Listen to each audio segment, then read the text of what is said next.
એટલે બંને તરફથી આપણને પરમ પૂજ્ય સ્વામી બાપાના ઉત્સવ ઉજવવાનો લાભ પ્રાપ્ત થયો છે.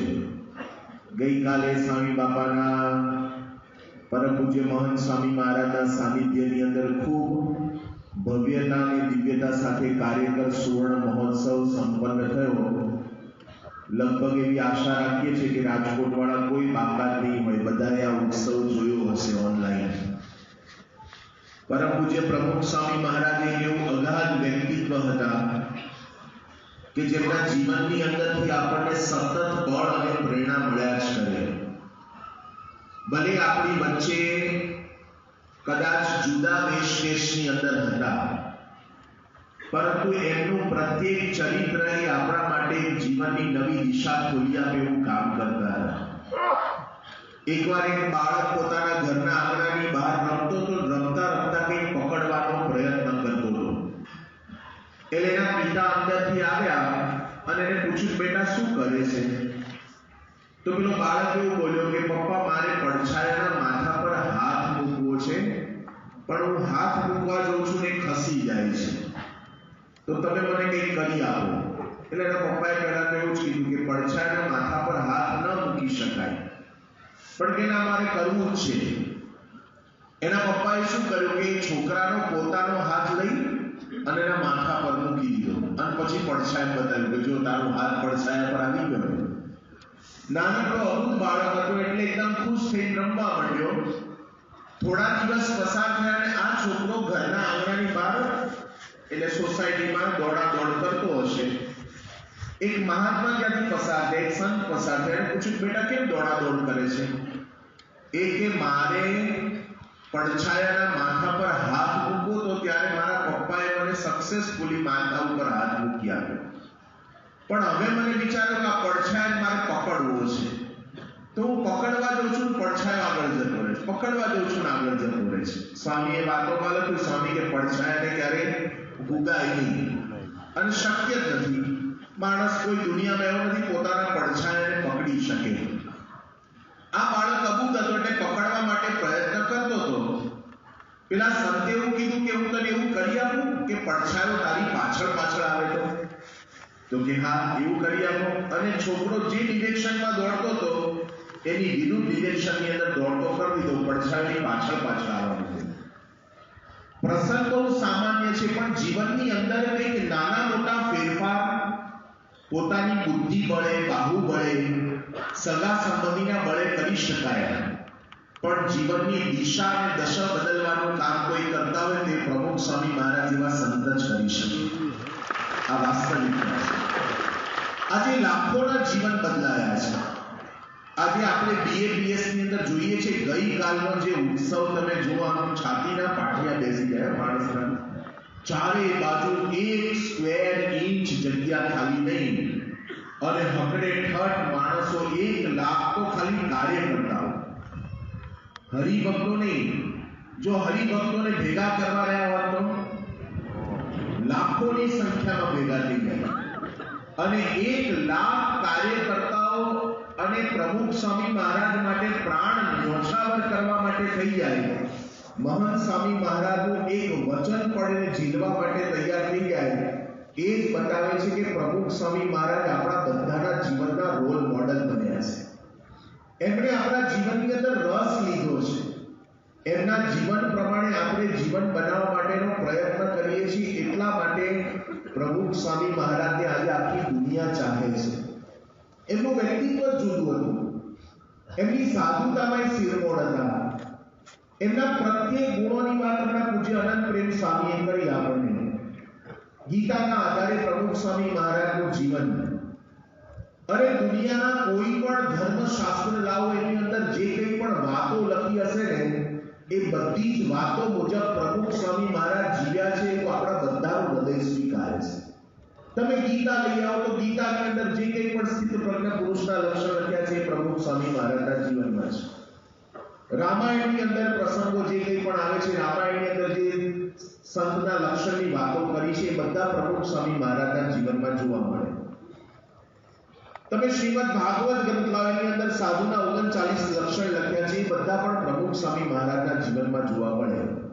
અરે પૂજ્ય શાસ્ત્રીજી મહારાજ તો યોગીજી મહારાજ કહેતા કે વ્યાસજી કદાચ સાધુતાના લક્ષણ અમુક લખવાના રહી ગયા હોય ને તો પણ એ યોગીજી મહારાજના જીવનમાં જોવા મળે. આ વાક્ય કેવળ યોગી બાબા પૂરતું મર્યાદિત નહોતું, પરંતુ આજે પણ પ્રમુખ સ્વામી મહારાજ માટે પણ આ વાક્ય એટલું સાર્થક છે, મહંત સ્વામી મહારાજ માટે પણ એટલું વાક્ય સાર્થક છે.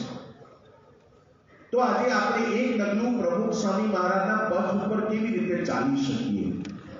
માણસ માત્રને છે તે સુખની ઝંખના છે, ઈચ્છા છે, અપેક્ષા છે, એના માટે દોડ કરીએ છીએ. પણ જીવનમાં સુખ પરમેનન્ટ ટકતું નથી અને દુઃખ નથી જોયું છતાં પણ આવે છે. એટલે જેમ જીવન રથના બે પૈડા હોય છે એમ સુખ અને દુઃખ માણસના જીવનની અંદર આવે છે. સુખમાં બહુ વાંધો નથી આવતો, ટેમ્પરરી સુખમાં માણસ મજા તો લેતા થઈ જ જાય છે. સંતો ઘણી વાર વાત કરે છે કે પેલી એક દવા શોધાઈ છે અમેરિકામાં, એક્સ્ટ્રસી એ દવાનું નામ છે. $16 એક દવા આવે છે. કોઈ દવા મળે ને અંદરથી ગલગલિયા કરતું એવું થાય અને માણસ હસ જ કરે. પણ એ ક્યાં સુધી રહેશે? જ્યાં સુધી દવાનો પાવર છે ત્યાં સુધી. મેં થોડા વખત પહેલા મારી પરાસભામાં પ્રસંગ કીધો હતો કે અમે એકવાર એક પ્રસંગ વાંચ્યો હતો. એક કટિંગની અંદર એક પતિ પત્નીએ લગ્ન કર્યા. આ કઈ નવી વાત નથી. આમાં મોટા ભાગના પરમાનેલા બેઠા છે, બેચલર તો બધા નીચે છે.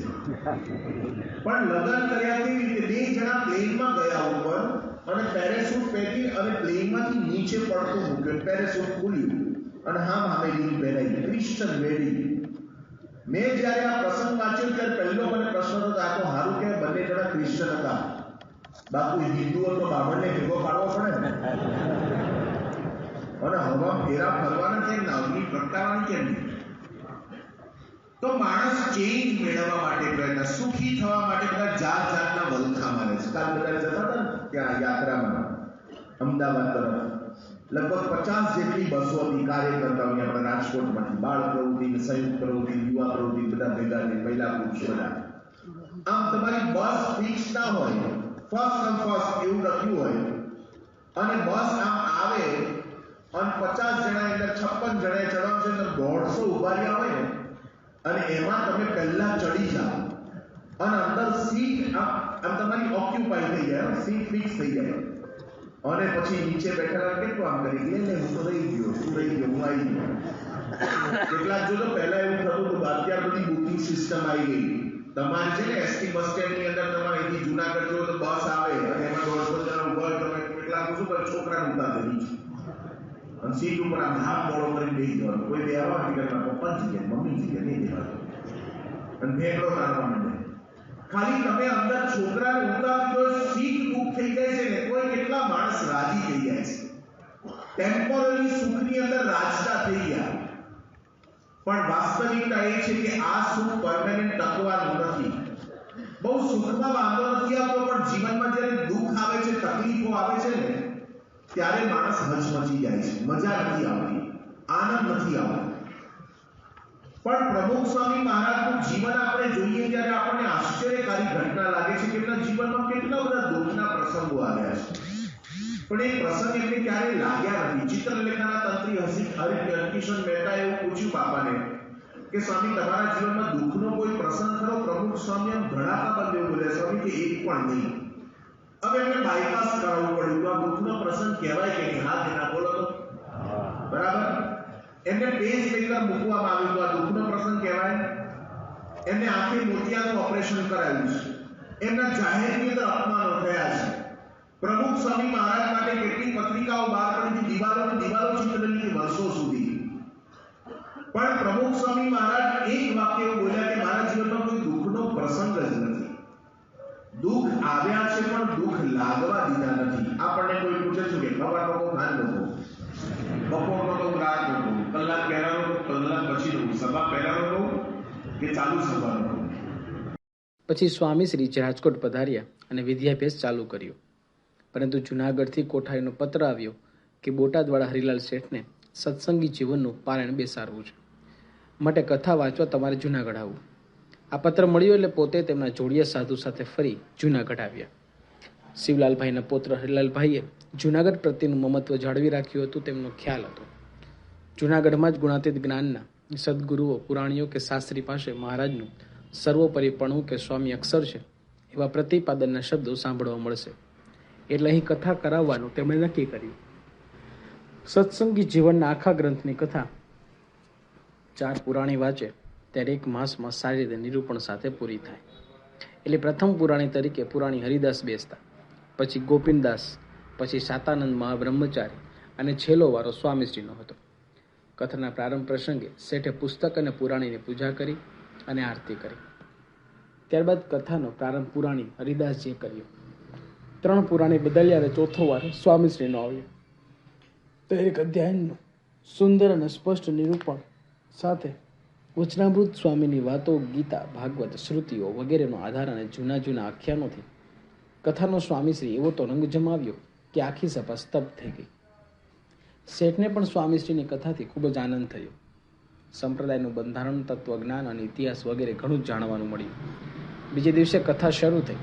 શેઠને ઉતારે ખબર મોકલીએ કે કથાનો પ્રારંભ થયો છે, માટે પધારો. ત્યારે તેમણે કહ્યું, ચોથા પુરાણી યજ્ઞપુરુષદાસથી શાસ્ત્રી કથા વાંચવા બેસે ત્યારે મને બોલાવવા આવજો. સ્વામીશ્રીએ પોતાના અદ્ભુત વ્યક્તવ્યથી અને કથાની સુંદર જમાવટથી શેઠને પ્રભાવિત કર્યા હતા. આથી મંદિરમાંના ઘણાને મત્સર ઉત્પન્ન થયો. મહારાજે કહ્યું છે કે નિર્મત્સર એવા જે સંત તે જ ભાગવત ધર્મના અધિકારી છે, અને તે મત્સર સર્વથી ઝીણો છે અને ટળવો ઘણો જ કઠણ છે. અતિ સૂક્ષ્મને ન ટળી શકે તેવો આ દોષ ઘણાના અંતરમાં બેઠો. ઘનશ્યામદાસને તો સ્વામીશ્રી ઉપર દ્વેષ હતો જ, કારણ કે સ્વામીશ્રી જુનાગઢ આવી જીભાઈ કોઠાઈને સમજાવીને જાગા ભક્તને ઓરડે જવાની બંધી ટાળી હતી. આ પ્રસંગથી બીજા સાધુઓ પાસેથી ઘનશ્યામદાસને પુષ્ટિ મળી. તેમાં વળી પૂર્ણાહુતિના દિવસે તે અગ્નિમાં ઘી રેડાયું. 1 માસની કથા પૂરી થઈ. 4 પુરાણીઓ વારાફરતી કથા વાંચી. હવે પાટ ઉપર બેસાડીને પ્રથમ પૂજન કોનું કરવું એ પ્રશ્ન અંદર સૌને થયો. પુરાણી હરિદાસ જેવા વૃદ્ધ અનુભવી પુરાણીનું જ પ્રથમ પૂજન થવું જોઈએ એમ સૌ માનતા હતા.